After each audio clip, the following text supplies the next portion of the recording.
In the headlines, the PNCR chairman, Walter Lawrence, is arrested and detained at the CID headquarters. We started to make it clear that this was unnecessary harassment, that it was basically a psychological attack on the minds of our people.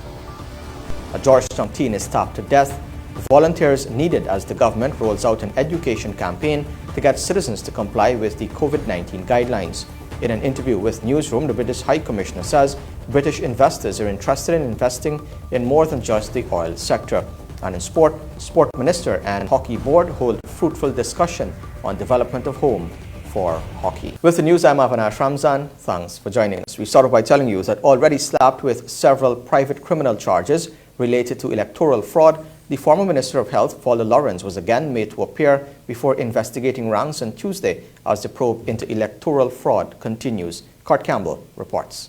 Arrested by police earlier on Tuesday and held for hours for questioning, chairperson of the People's National Congress Reform, PNCR, Walter Lawrence, has been granted station bail and sent home. Opposition leader Joseph Harman confirmed that bail was granted in the sum of $100,000. The newsroom was informed that Lawrence, while detained and as supporters stood their ground outside the Criminal Investigation Department headquarters, was subject to hours of questioning by police investigators. It relates to activities that took place at the Ashman's building where the Guyana Elections Commission ran its operations center for the March 2, 2020 elections. Police were interested in Lawrence's involvement in the activities which led to the declaration of fraudulent elections results. But Harman believes that the police detention and questioning of Lawrence is part of a bigger scheme by the government to harass the coalition's leadership. We started to make it clear that this was unnecessary harassment, that it was basically a psychological attack on the minds of our people. We've made it clear that our leadership will stand firmly behind Mrs. Walter Lawrence. The MPs who I met with today, this afternoon, has passed a resolution stating that they stand firmly behind Mrs. Walter Lawrence in this matter, because these charges, as far as we are concerned, are spurious and trumped up.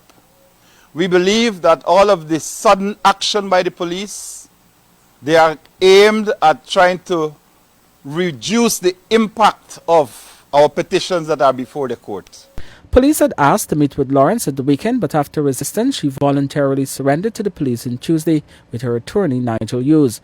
Already facing private criminal charges for forgery and conspiracy to commit fraud, the former health minister was arrested by female Inspector Costello promptly after arriving at CID.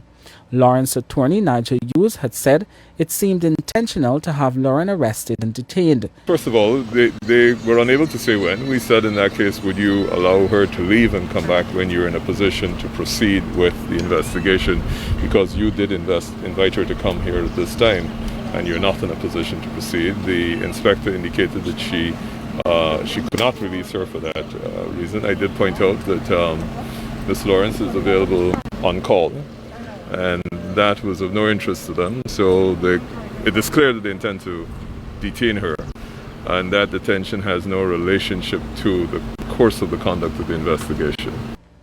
Lawrence's signature was on the fraudulent declaration of March 5, 2020, which returning officer Clement Mingo declared. The declaration contained inflated figures designed to hand the APNU-AFC coalition a victory. On August 24, Lawrence was placed on $100,000 bail in relation to a private criminal charge filed against her for the fraudulent elections declaration of March 5. The charge was filed against her and Mingo since their signatures were found on the declaration. A national vote recount found that the numbers were inflated in favor of the coalition. The charge was filed by PPPC member and current Minister of Culture, Youth and Sport, Charles Ramsden Jr. on March 16. Kurt Campbell, News. Adam Bowler, the Chief Executive Officer of the U.S. International Development Finance Corporation, the DFC, led a one-day mission to Guyana today. The DFC invests across sectors including energy, healthcare, critical infrastructure, and technology. DFC also provides financing for small businesses and women entrepreneurs.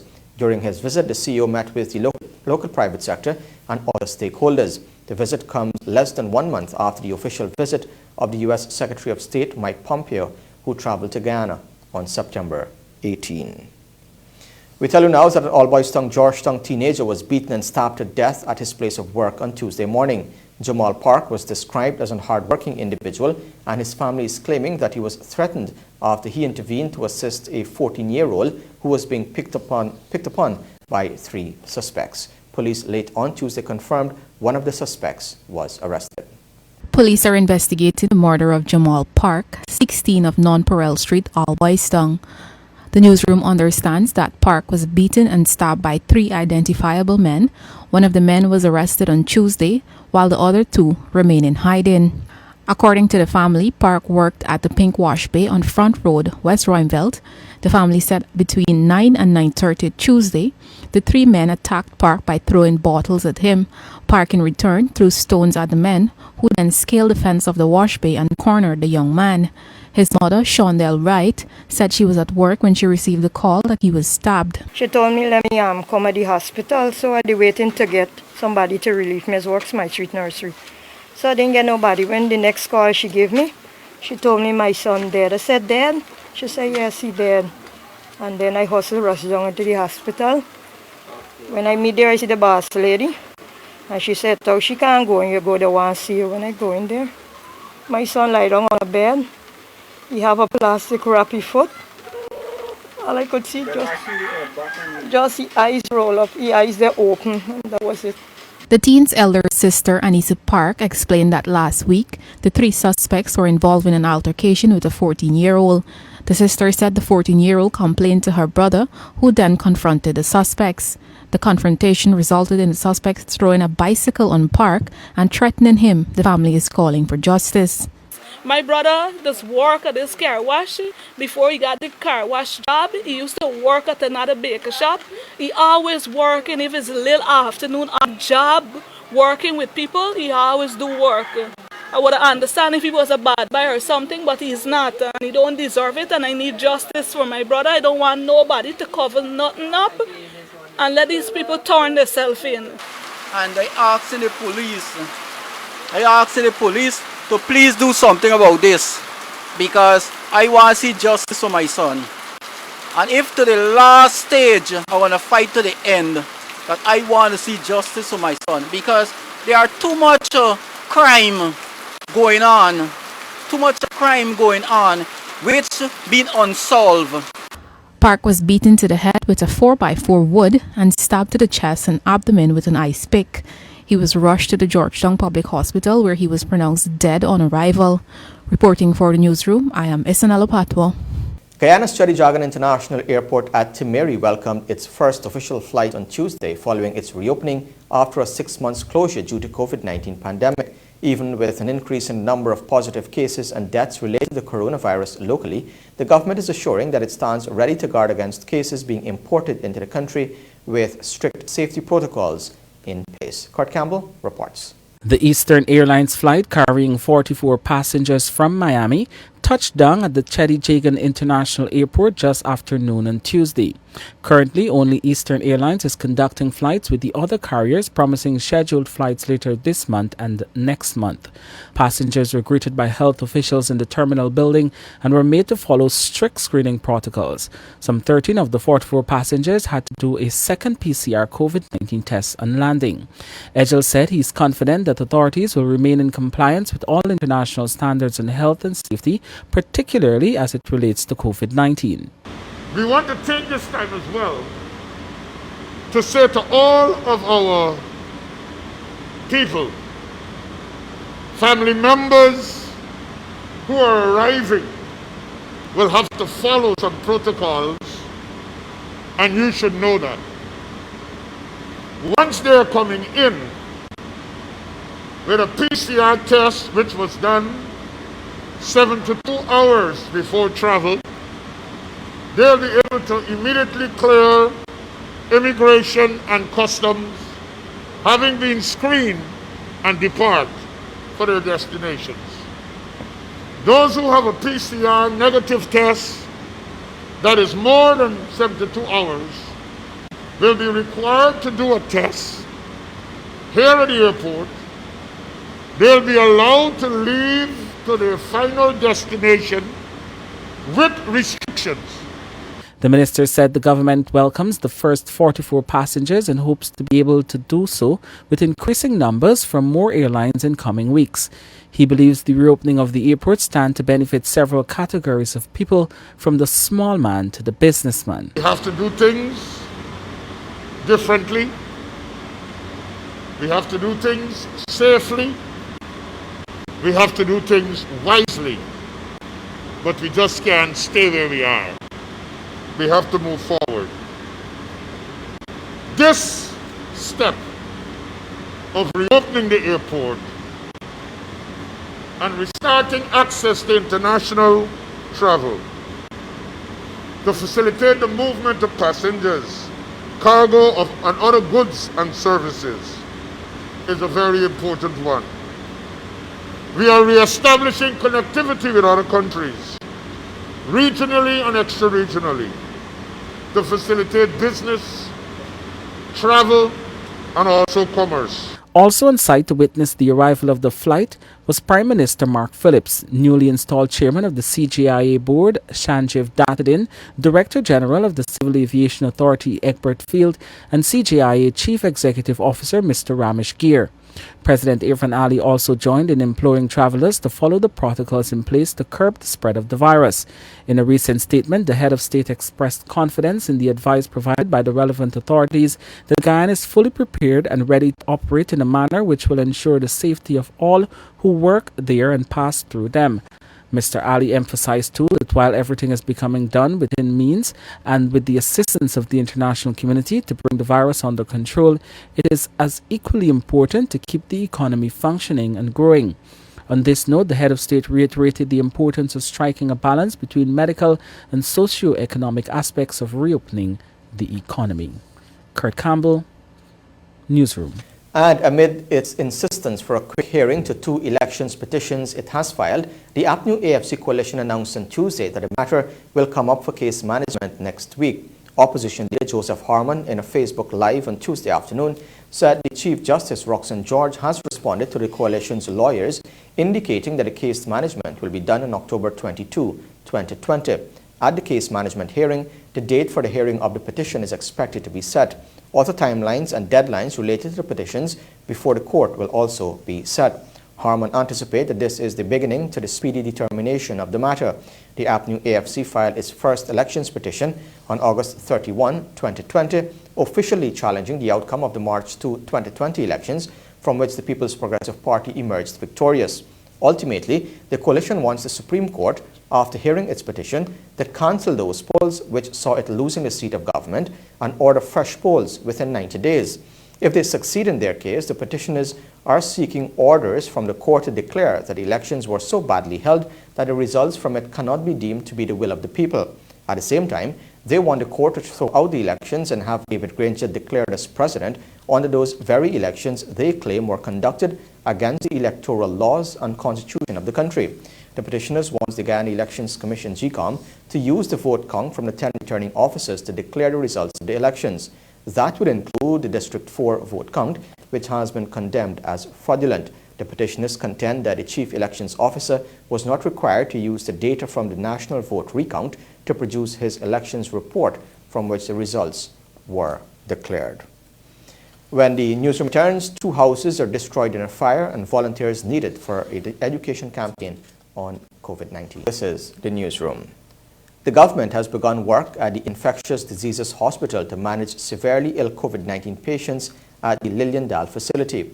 Health Minister Dr. Frank Anthony, in an interview on Monday, said works have begun to install medical gas, while ventilators will soon be placed at the facility. The Infectious Diseases Hospital is currently used to isolate patients.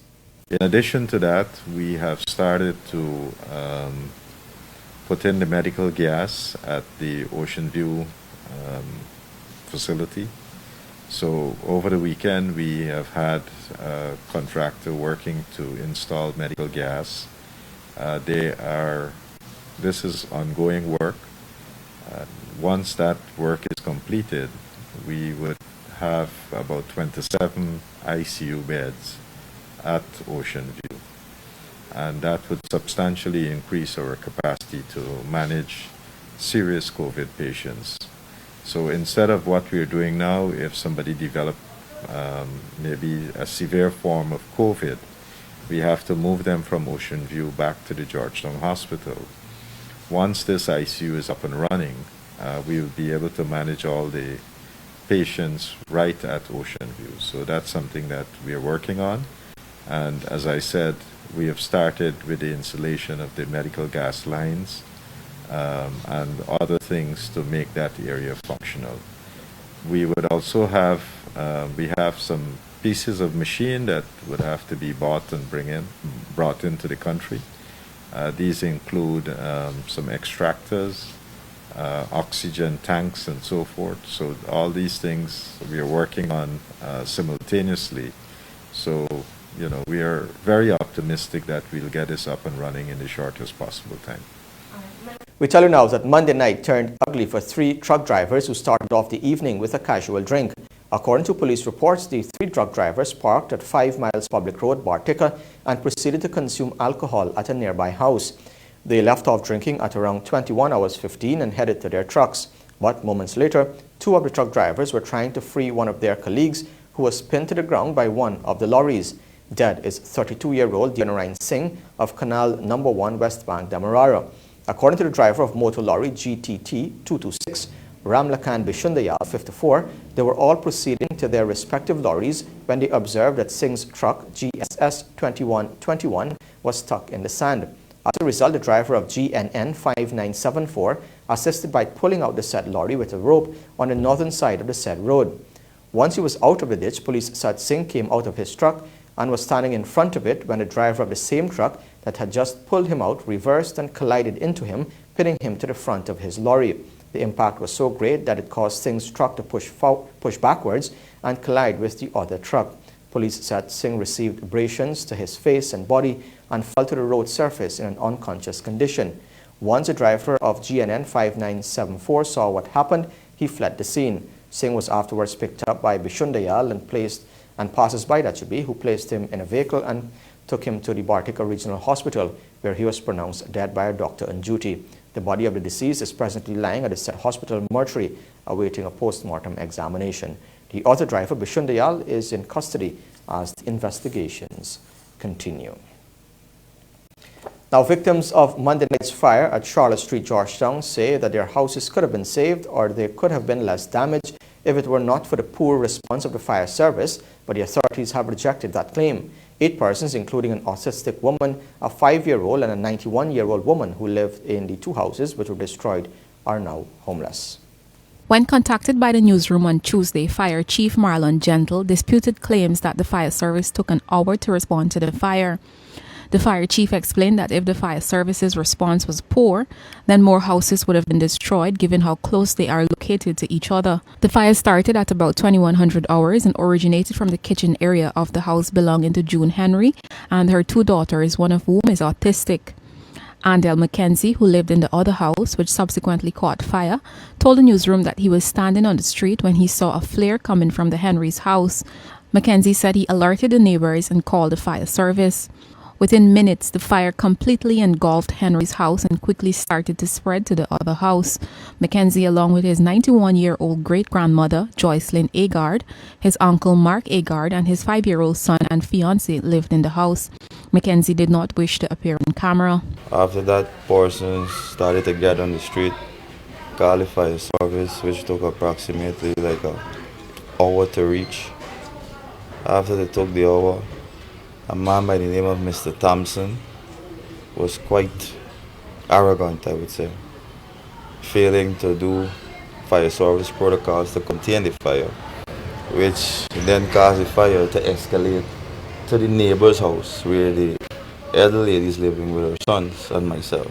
The newsroom understands that the fire service arrived without water, and this caused the fire to further spread and skirt the side of a 3rd neighbor's house and damage the windows.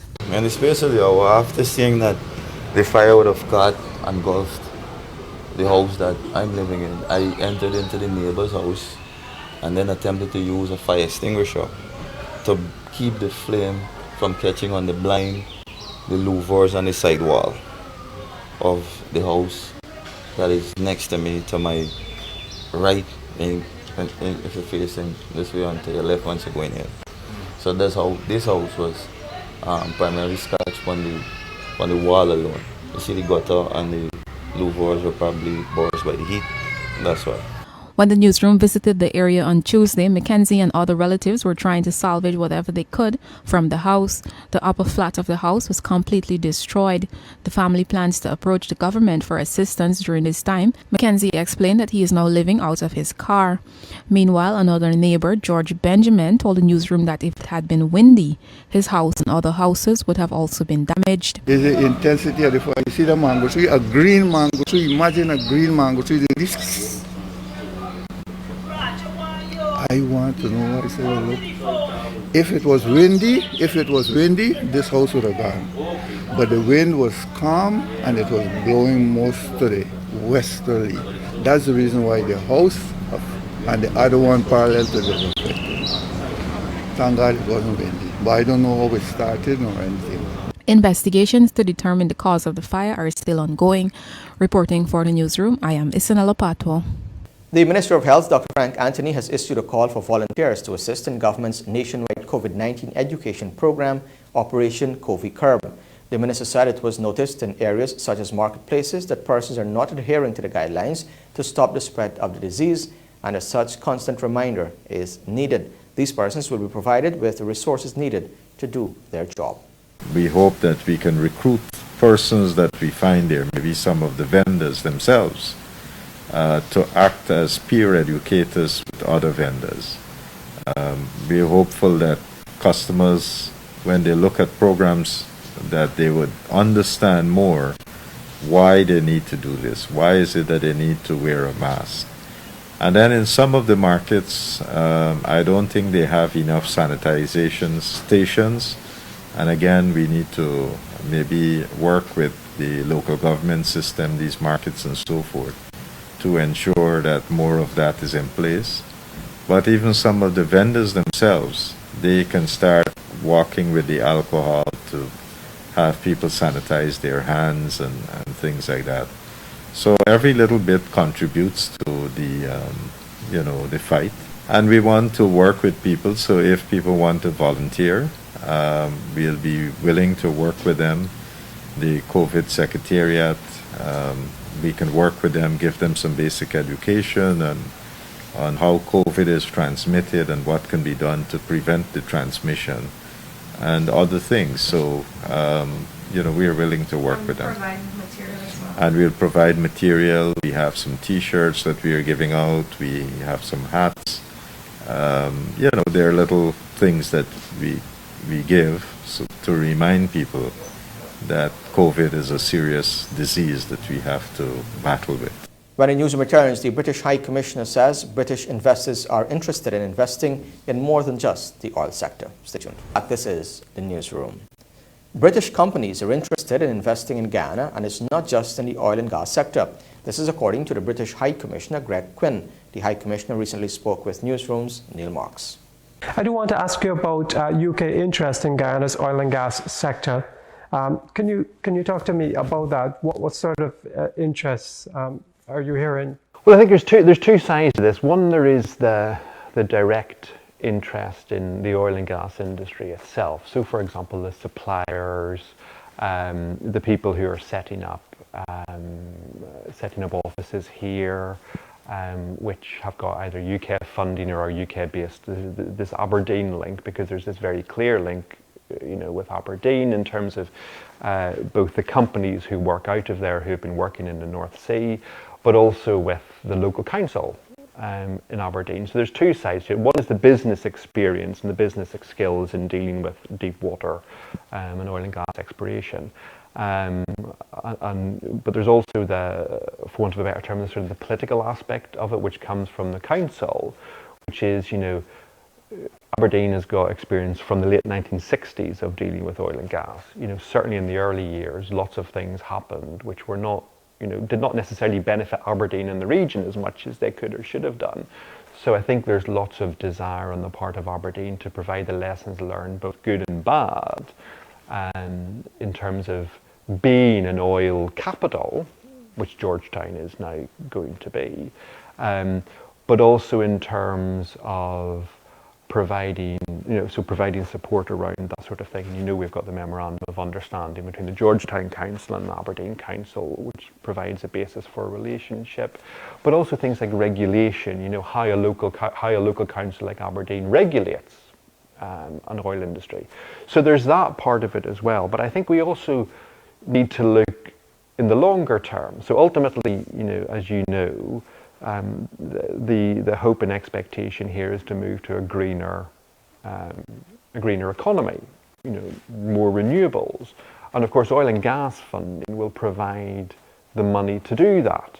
Now, we have moved very much along the road of away from old style power generation to more renewable power generation. And if you look around the coast of the UK, there's lots of wind farms, and the Prime Minister, I think earlier on this week or late last week, talked very much about enhancing the use of wind power. So places like Aberdeen are now transitioning to renewable energy as well. But there's experience both in terms of the practical, how you move an oil-based industry into renewable industries, because lots of the skills are the same, but also the regulatory aspects of it. And now is the time, I think, for people here to start thinking about, yes, oil and gas is here and will provide the funding, but our ultimate goal is to put ourselves in a place where we have wind, where we have solar, where we have micro hydro or larger hydro, whichever is most appropriate. Has the UK been asked to support the development of that sort of regulatory framework for the oil and gas sector? No, I think there's been this relationship between the councils. I think there's not been a more direct relation on the regulation between, oil and gas regulatory bodies in the UK and oil and gas regulatory bodies here. As you know, there's still work being done here and sort of setting those up. So I think there's scope for discussions if we are asked. So if you could just imagine medium long term of what Guyana-UK relations could be like, what would you say? Well, if you think about it, we've had relations for several hundred years. Obviously, the nature of that relationship has changed significantly. But if you look at the relationship from independence in '66, there's been ups, there's been downs. We know that. But the nature of the relationship is it's always developed in a positive way, and we've always been able to provide support, and we've always wanted to provide support, and we've always been asked to provide support in certain areas. So this is not a relationship or an interest that has turned up over the past 2, 3, 4, 5 years. This is a relationship which has been based on decades, centuries of experience. So looking forward, I can see that continuing to build. I expect us to continue to work together on democracy, good governance, human rights, but also on the practical bits, like the energy, like the moving towards renewables. And of course, we have the chairmanship of COP26 next November, which will be in Glasgow. And there's a real big push on the part of the UK for real deliverables out of that. And certainly I think there's a lot of expectation amongst a lot of countries around the world, including, I think, Guyana, for us to really deliver things which benefit Guyana and the other sort of small island developing states, to see some real change and some real benefit out of COP26. So there's issues like that which we'll push forward with. So, where are we in 5 or 10 years? Well, in 5 or 10 years, I expect us to have as good a relationship as we have now, an enhanced business relationship. Well, we have a ton of UK companies in Guyana. Yeah, and there always have been. We had this period where it sort of dipped, obviously, and it's coming back up again. And it's not just oil and gas. This is the whole thing. People are focusing on oil and gas, but it's not just oil and gas. The companies which are, British companies which are coming in are doing, they're doing coconuts, in the Pomeroon. They're doing training across, they're doing accountancy services, they're doing retail. So this isn't just about UK oil and gas companies coming in now. This is about a whole swathe of companies coming in, including construction. Look at infrastructure. But the basis of all of these companies coming in is not coming in and taking jobs from local Guyanese. The basis of these companies coming in is coming in, setting up and training up and developing the local Guyanese workforce so that local Guyanese can benefit. So, you know, it's local content, not just in the oil and gas sector. When the newsroom returns, the financial, weather and bridge reports along with sport. Stay tuned.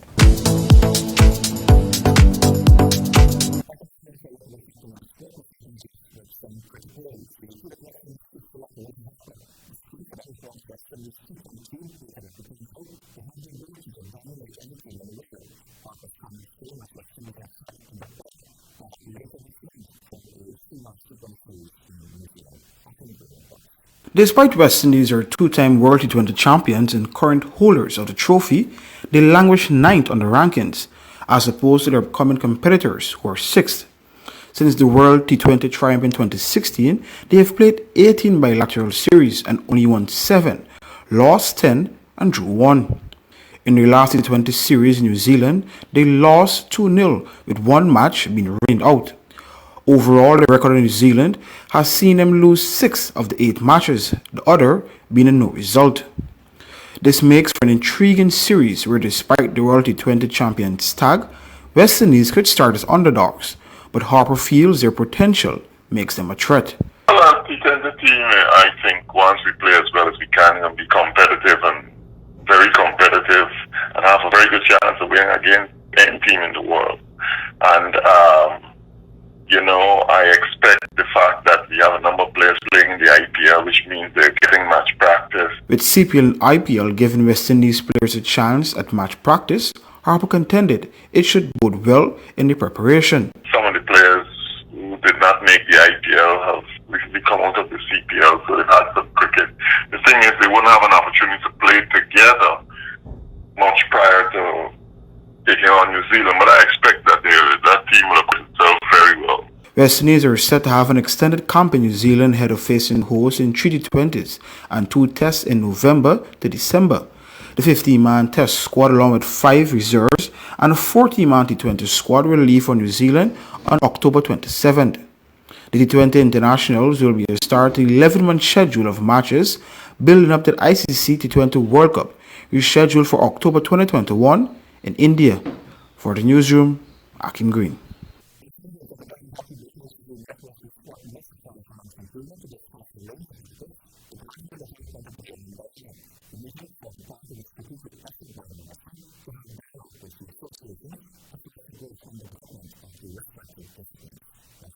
President of the Guyana Hockey Board, Philip Fernandes, was accompanied by Vice President Robert Fernandes and Secretary Tricia Fitgau, and they discussed possible areas of collaboration with the Sport Minister.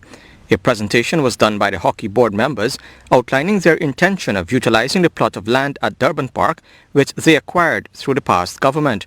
An MOU was signed between the government and the Hockey Board, and the executives are hoping that they can now have a lease and the Hockey Board can use the space on a long-term basis to develop the sport. Fernandes said they were very encouraged by the outcome of the meeting. The minister was very receptive to the presentation. He indicated his support for the idea and the kind of development and all the reasons that we put forward for its development.